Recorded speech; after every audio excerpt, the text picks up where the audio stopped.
first of all, there are few things I would like to talk about HBase before we proceed. The first thing about HBase is there are lots of tables. There are lots of tables in HBase. Okay. So the first thing about HBase is few important fundamental points. There is a table in HBase, and that table contains rows, and in every row there is a row key. That is, it is a key value based, so you have to specify what is the row key, and this row key is the unique identifier of the record. You can consider this like a primary key, so it has to be a unique identifier. And then there are lots of column families, like column family 1, column family 2, it could be like that. And you can give a name like personal, professional, anything, logical name. And inside a column family, you can have columns like column 1, column 2, like that. Inside this column family, you can have column 3, column 4. So the design is columns that are to be used together or retrieved together are stored together, which are going to be used together. They must be stored together.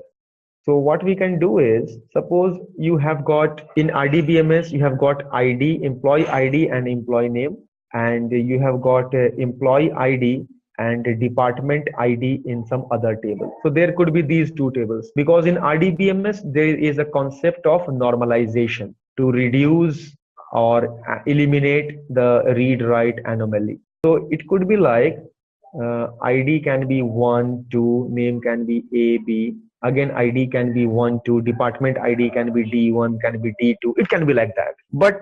And you have to retrieve ID, name, department ID. Suppose you have to retrieve all those things. So you will have to make a join between these two tables. But in HBase, joins are not supported. So you have to store the ID, then you have to store the name, and you have to store the department ID together in a single table, so that there is no requirement of joins.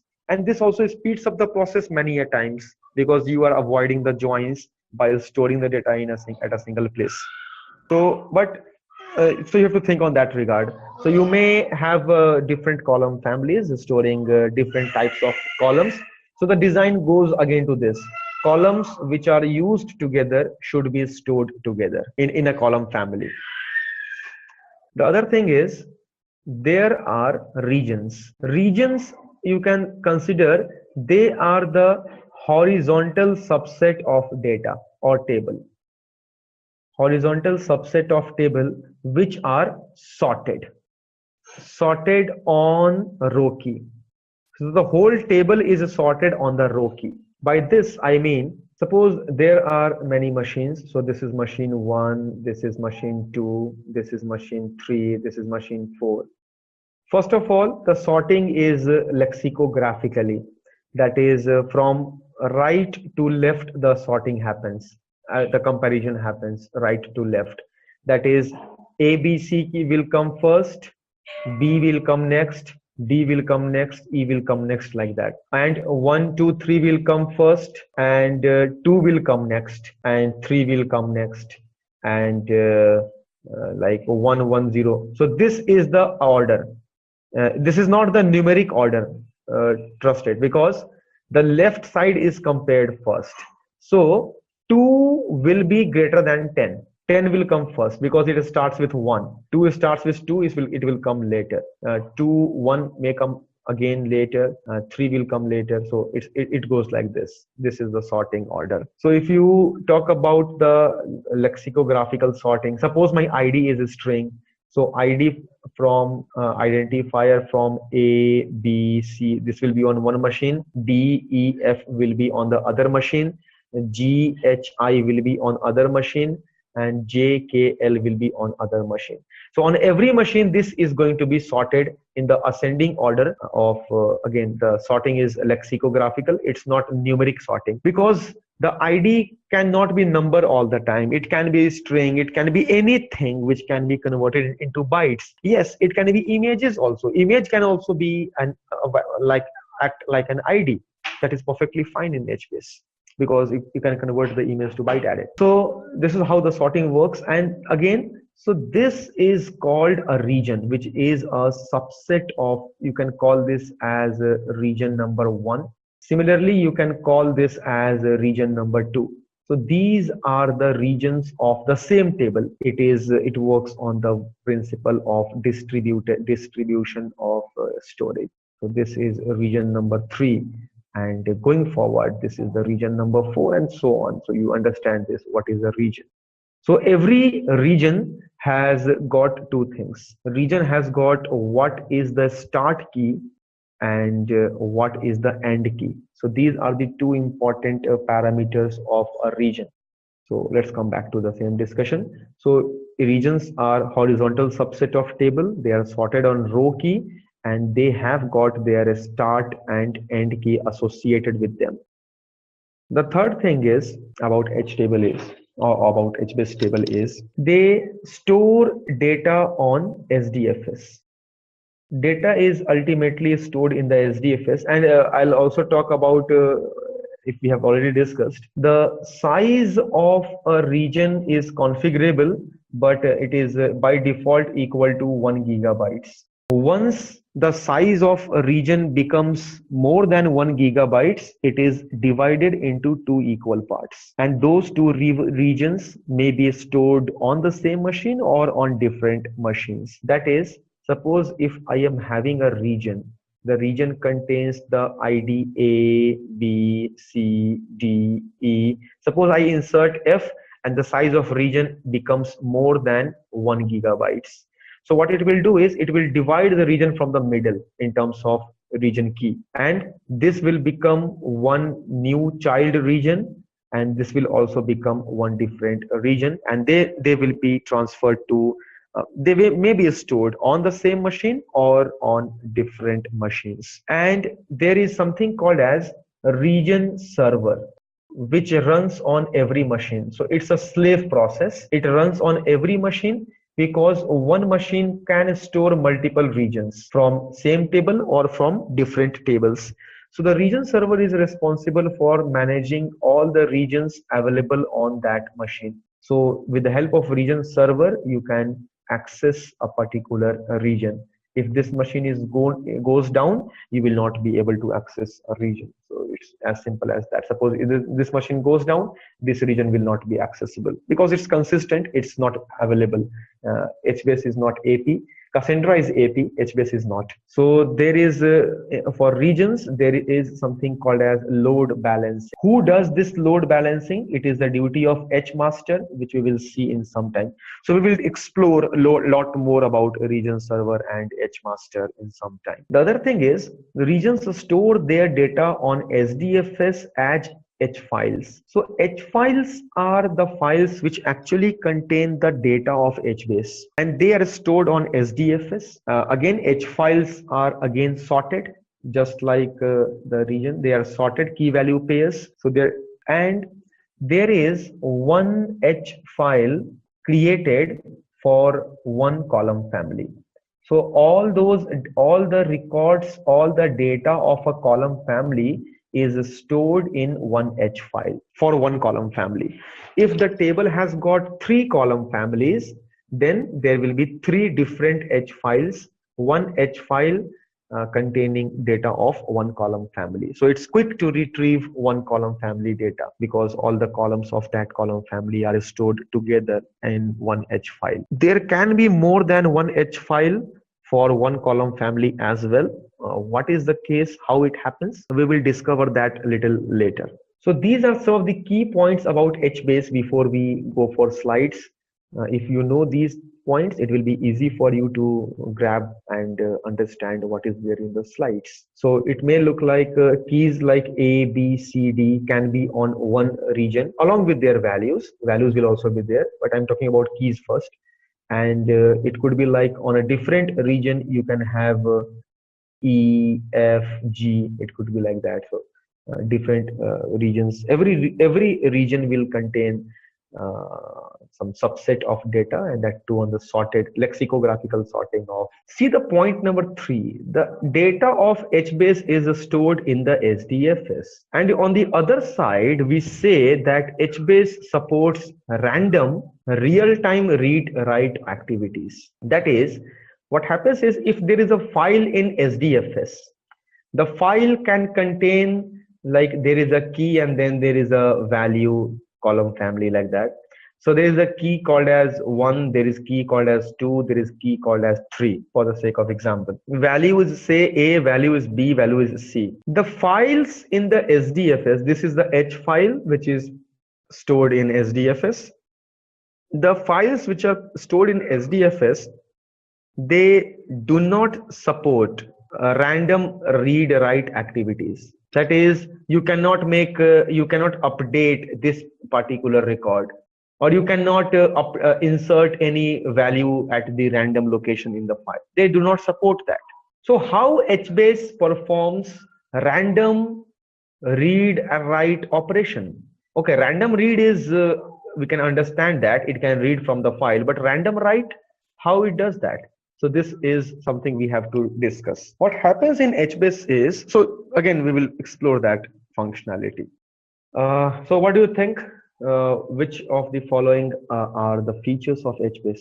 So HBase has got 3 different types of servers. So we are deep diving into the architecture of HBase now.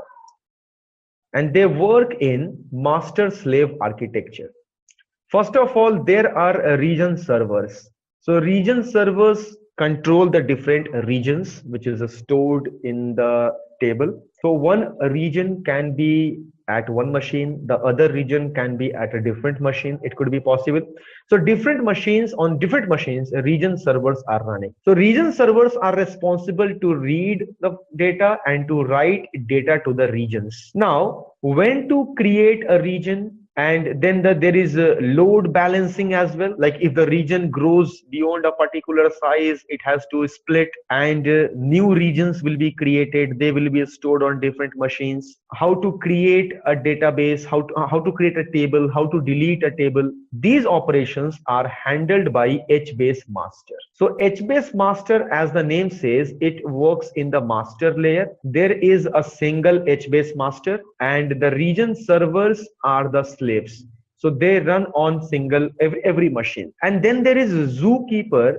Zookeeper is used to maintain like which region server is active, which and just like you can see, the HBase master is more of name node. I mean, just to maintain analogy, and the region servers are like data nodes.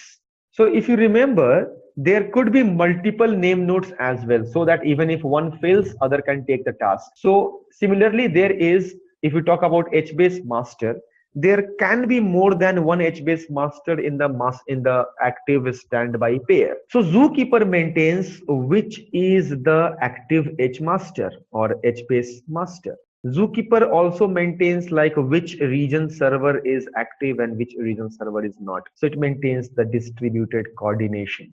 Finally, region servers store the they host different regions, they handle different regions, and every region stores data in the SDFS in the form of H files. And about those files, again, Namenode has to keep the metadata. So it looks like this. There is a Zookeeper. This is called as a Zookeeper quorum. So multiple instances of Zookeeper. There is H master, which can be active. This may be standby H master.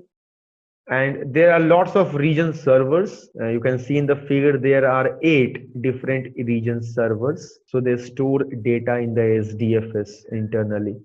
So tables are divided horizontally into regions. Every region contains all rows between the start key and the end key. A region server can serve up to 1,000 of regions. Every region is of 1 gigabytes by default. So it goes like this. Suppose you are having a table. So this can be one region of the table, and accordingly this can be the other region of the table, this can be the other region, this can be the other region. So multiple regions can be hosted by a region server. Every region has got the start key and the end key. HBase maintains a table, a special table called as dot meta table, which is again an HBase table. This dot meta table, as the name says, it's like a meta store, just like Hive meta store. It's like a meta table. It contains what is the start key of the region, what is the end key of the region. So these information are maintained in the meta table, and the location Zookeeper contains the location of meta table. Like where is the meta table, Zookeeper does contain that location information. So you can understand what will happen next in terms of reading and writing. But before we talk about reading and writing, we have, okay, let us talk about reading and writing first, then we can proceed next. So there is a client who wants to read data. So in HBase, the operations are get, the operations are put to write and get to read. So if the client goes for get to read it, first of all, it will connect to Zookeeper. And once it connects to the Zookeeper, Zookeeper will have the information like where the dot meta table is present. Once it gets this information, client captures the content of dot meta table, and then with the help of dot meta table, client will automatically connect to the specific region server. So there is a region server RS2 and RS1. So depending, it will get the information like on which region server it will find the key. So it will connect to that particular region server to get the key, whatever region server is required. So that's a very simple get read operation. We'll also talk about read and write operation sometime. So let's talk about the HBase master. It works in the master layer. Its activity is to assign a region, create a table, delete a table, and again the load balancing is also one of the important activity of HMaster. So HMaster has got control over these actions. Zookeeper performs the coordination. So every region server will send the heartbeat, and the active HMaster will also send the heartbeat to the Zookeeper. So Zookeeper will maintain the list of active region servers as well as active HMaster. Okay, so here we are with a question. So what do you think? Which component is responsible for admin functionalities like creation, management, and deletion of HBase tables? You see, it also takes the heartbeats from active region servers and active HMaster. Okay, excellent. So how the read operation takes place, this is something we already discussed. So first of all, the client is here. It will connect in the first step number. So client is here. In the step number 1, it will connect to the Zookeeper. The location of meta table is stored in the Zookeeper. So client will take the data, it will connect to the meta table to get the details. And in the step number, so this was step number 2. In the step number 3, the content of dot meta table will be stored on the client, and client will refer to the dot meta table to insert a record or to retrieve a record. So it will directly connect to the region server. So this is how things take place. Now there could be situations like there is the client get the information like say keys from A to D are present on region server 1. Keys from E to G are present on region server 2. So this location is stored by the client. But because of load balancing, the structure later becomes like keys from A to B are stored on region server RS1. Keys from C to D are stored on the region server RS2. It could become like that. So the client will get a miss if it tries to access this, because the cache of client will be stale. It will not be updated one. So in that, if there is a miss, so client will reconnect to the Zookeeper to ask what is the meta location, and it will get the details from the meta table. So it can consult Zookeeper again, but it will try to cache in the details in the meta cache, so that it does not need to connect to Zookeeper all the time. So meta table has got this structure, like what is the table, what is the key, what is the region, and what is the corresponding region server. So it gives you that information, the meta table. It is used to find the region, the corresponding region for one particular table key. Now this is really interesting to talk about region server components, and this is most important. So we were talking about, like, SDFS files do not support a random write. So how are we able to perform random operations in HBase? So first of all, let us talk about what are the different components of the region server. So if there is a region, so, or better say, if there is a region server. So first of all, let's talk about one region. So for every region, it will have one thing called as mem store. Mem store, number of mem store equals the number of column families. So there is going to be mem store. So whenever client performs any insert, how the insert is performed? It is performed on the basis of by using put. So with the help of put, client tries to insert something. So all those that insert goes to the mem store. So the mem store basically, so there is a mem store. So we are going to talk about lots of components: mem store, write ahead log, block cache, and H file. So the mem store contains the recent data or latest data. It could be an update, it could be delete, it could be any insert. So that is in memory. It is sorted on the key in ascending order, and it is stored in the memory. By memory we mean it is stored in the RAM. Equals the number of column families. So if there are 2 column families, so there will be 2 mem store for a particular table on every region. What happens is, once it becomes full, it will flush its content to the H file. So once any of the mem store becomes full, it will flush its content into the form of H file. So one H file will contain the data for 1 column family. Now every time the mem store becomes full, it will flush to the H file. So the number of H files can keep on increasing in the future, because every time it becomes full, a new H file is created. But every H file, like whatever be the H file, one H file will contain data for only 1 column family. Now there is a challenge to it. Suppose mem store contains the latest data, and mem store contains that in the RAM, and mem store is not full, it contains data, and power failure happens. So there is power failure. So because of power failure, all the content of mem store will be lost. So the recent changes, the recent updates or inserts or deletes will not be flushed to the disk. H files are stored in the SDFS, so that is persisted, that is fine. But the content of mem store is lost. In order to overcome this situation, HBase has got one component called as a write ahead log. In short, it is called as WAL, W-A-L, which clearly stands for a write ahead log.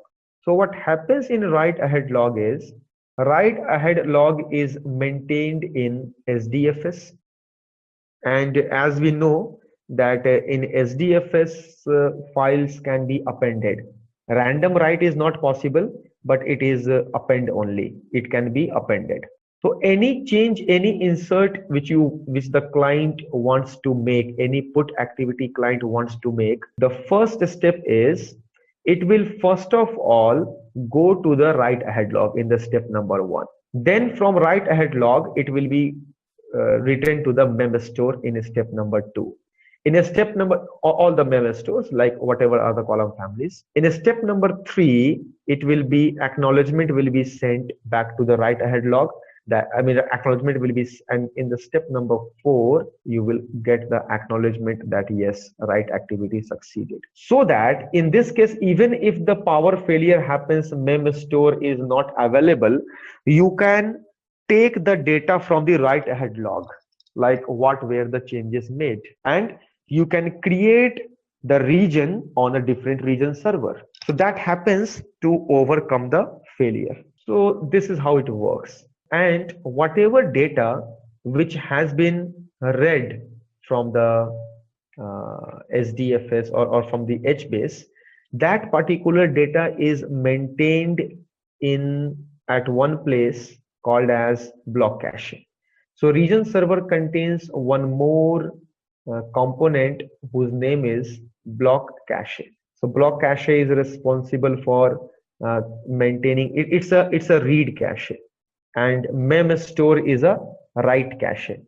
So in the block cache, you can, whatever data has been recently read, that will be, or recently used, that will be there in the block cache as well. Now what happens is, suppose mem store is not full and H file, it is not flushed to H file.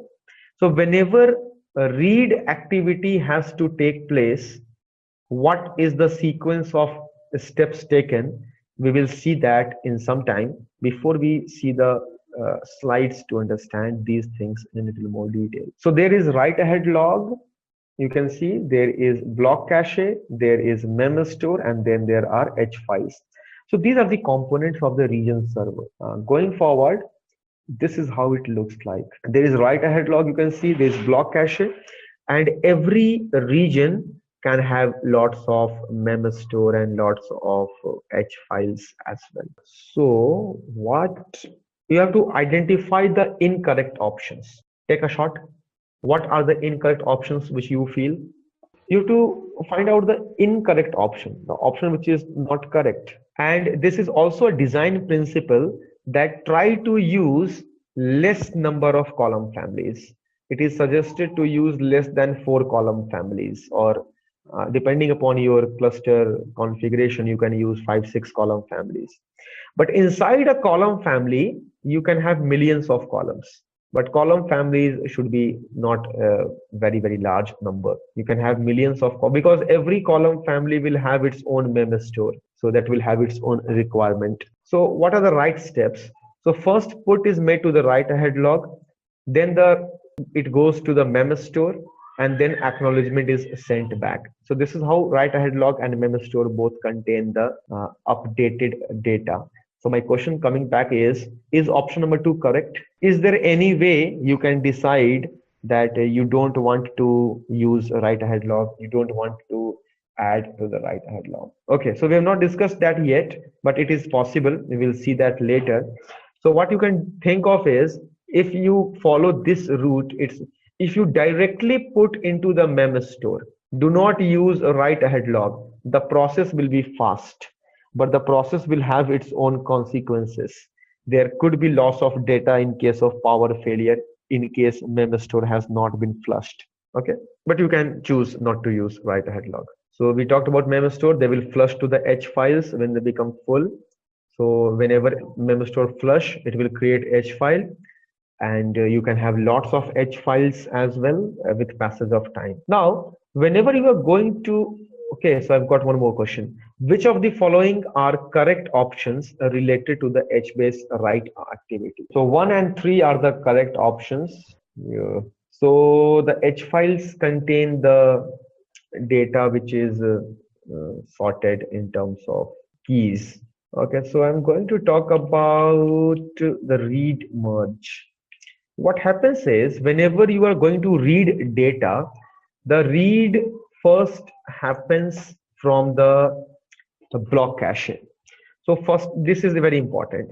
So in the first, you try to read from the block cache because it contains the latest data, and it is in the memory, it is fast. If that content is not found in the block cache, you read from the mem store, because your mem store contains the fresh data, the latest data. And if it is even not found in the mem store, then you go and read the H files.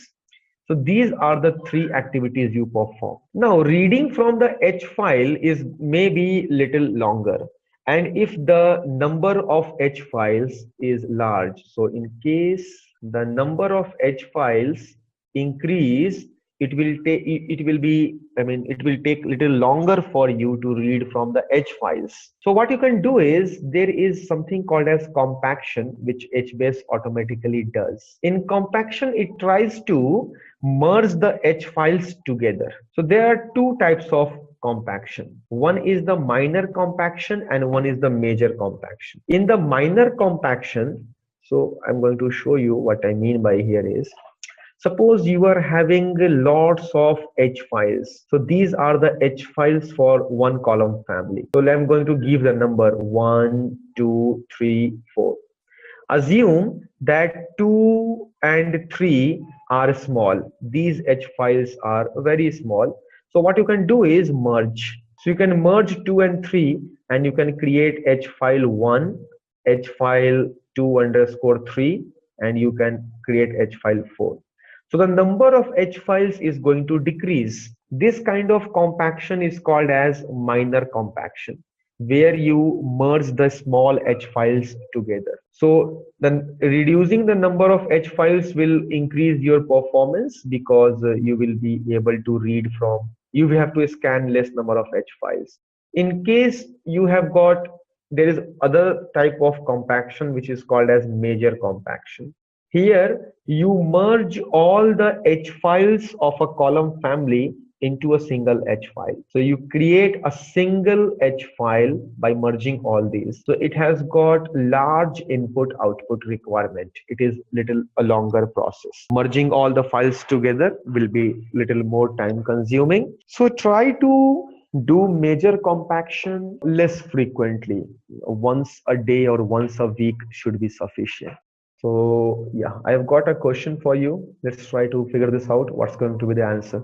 So first you scan the block cache, then you scan the mem store, and then you scan the H files. This is the read amplification where the number of H files increase. So what you do is, you in the minor compaction, this is the minor compaction, you merge the small H files into a single H file. But in the major compaction, what you do is you merge all the H files into a single H file. So the final result will be for one specific column family, there will be one mem store, and finally there will be only one H file which is in the region. Okay, so we've talked about the regions, we have talked about region splits. Again, that internally data will be replicated, but data will be managed by a single region server. So there is going to be a single region server to manage the data. But since the H files are stored in the data nodes, so the replication factor is 3. So the H files will be replicated at multiple places. Okay, so these are the basic concepts. In order to recover from the crash, suppose one of the machine goes down. So what you will do is you will take the data from the write ahead log. So this write ahead log is used to create the region at some other machine, because write ahead log contains the data, the recent changes in the data. So we have talked about the HBase architecture in detail. So HBase supports these things which we have to keep in mind. There is a strong consistency, as we already saw. There is only one region. Regions are not replicated across different region servers. It scales automatically. The sharding is automatic. How the region will split, it is automatic. The recovery mechanism is also built in. We need not to worry about that, and it can easily be integrated with Hadoop ecosystem. That is, the Hadoop MapReduce can work with HBase. So that is also possible. Okay, so we are going to talk about some and yes, these are the differences between HBase and RDBMS. RDBMS is going to be row oriented, whereas HBase is distributed, and it is also having row key, but it is more of column family oriented. RDBMS has got fixed schema. HBase has got a dynamic schema. They do not have any fixed schema. They can have any number of columns, any type of column. RDBMS guarantees ACID property, that is the atomicity, consistency, integrity, and durability. HBase guarantees that there is consistency and there is partition tolerance. Durability is also guaranteed. So, and row level atomicity, that since every row has got ID, any operation on a particular row is atomic in nature in HBase. For row level operations, they are atomic in HBase. Bulk operations may not be atomic, but a row level operation is atomic. RDBMS uses SQL. HBase does not use SQL. It uses Java client. It uses shell. So today we are going to talk about shell in brief, and the next session we will talk about Java, how to access HBase using Java. You have to identify the incorrect options. So option number 1 and 2 are correct. 3 and 4 are incorrect. Why? Because in option number 3 it says like one region server cannot host more than 10 regions. But in practice, one region server can host up to 1000 of regions, where every region is 1 gigabytes. And when an HBase table is created, it has got only one region by default. It has got just a region, and as the size of region goes, if you keep on inserting data, the size of region will go on increasing. So it will be split across different into different regions and will be stored by different region servers. So this is how it works. So